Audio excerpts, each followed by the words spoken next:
teammates, and I knew how tough he was mentally and physically, and I knew that he was the kind of guy, as having played with him as a freshman, that was one of the best and wanted to play the best as a competitor.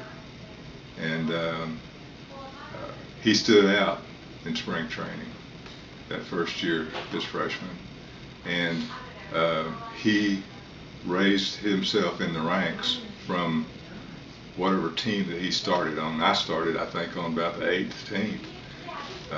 I think he started ahead of me. He was probably up on about the 6th or 5th team.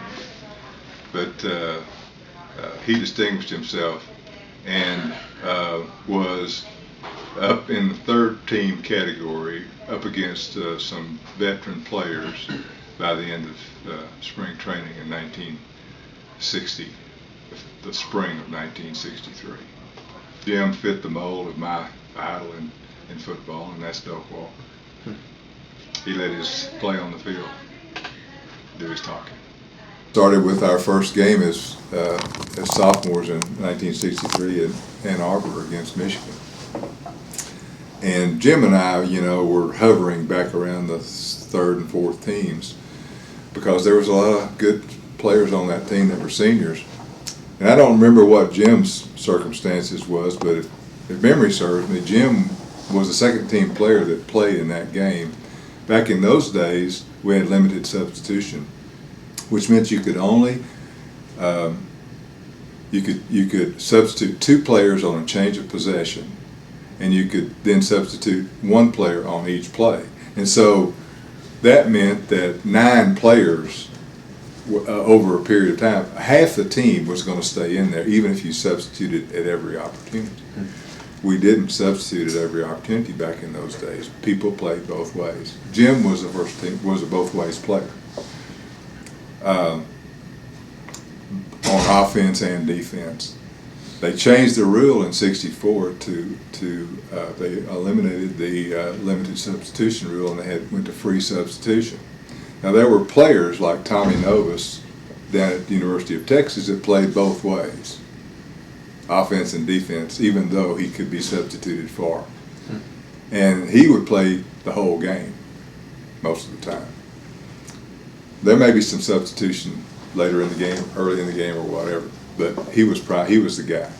Same thing with Jim. Jim played both ways, not only his sophomore year, but his junior and senior year. And that's the reason he was in there. He was really probably noted more as a defensive player back in those days with the scrambling defense that we had, a lot of stunts, a lot of blitzes. He was really probably better known as a defensive player, but he was in there on offense at guard playing in the line when he made that block that put Jimmy Hagel out for a 97-yard touchdown run against the University of Texas in 1965.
determination and beating them was huge for us.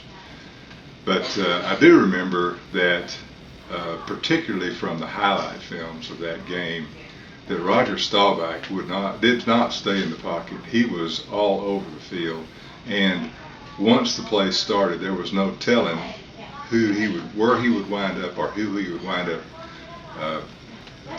throwing the ball to. And Jim was a linebacker, which meant that he was covering the short routes. But as a linebacker, he's also in on the blitzes. And so we ran a lot of blitzes and we ran a lot of stunts. And particularly as freshmen, we were just learning the ropes. But Jim was able to get the job done. And I don't remember a sack, but there were a lot of them. And that was one of the best defensive games. And back in those days, defense is what won football. That was one of the best defensive games that we had. I've been around Dallas for all these years and had more than one opportunity to visit with Roger Staubach. And he'll never forget that game against us. He remembers the swarming defense that we had. And he had an injury in that game, a slight injury. And I'm sure it was our outside linebackers and our inside linebackers where Jim was that kept him on the run the whole time, because he was scrambling around back there.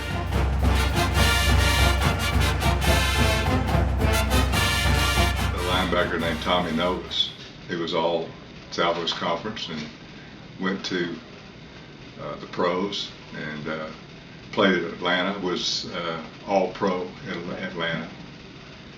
And Jim was playing, back in those days we played both ways, and Jim was in on offense at left guard, and Novus was playing right linebacker, which put him right across from Jim. And we were on our 3-yard line. So this play went 97 yards from scrimmage, from the 3-yard line to a touchdown.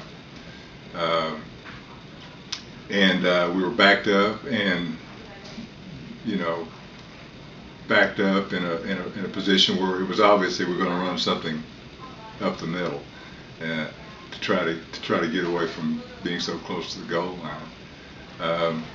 As luck would have it, I was the starting fullback on that team, but a guy named Jimmy Hagel was my backup, and Jimmy came in on that play for me with a play from the coaches called on the sidelines, and it was a fullback dive right over Jim. Jim admitted that just before the ball was snapped, that Novus kind of backed up a little bit and was looking up, and at the snap of the ball, Jim said he ran over there and got in front of him just in time for 1,000 cameras to snap.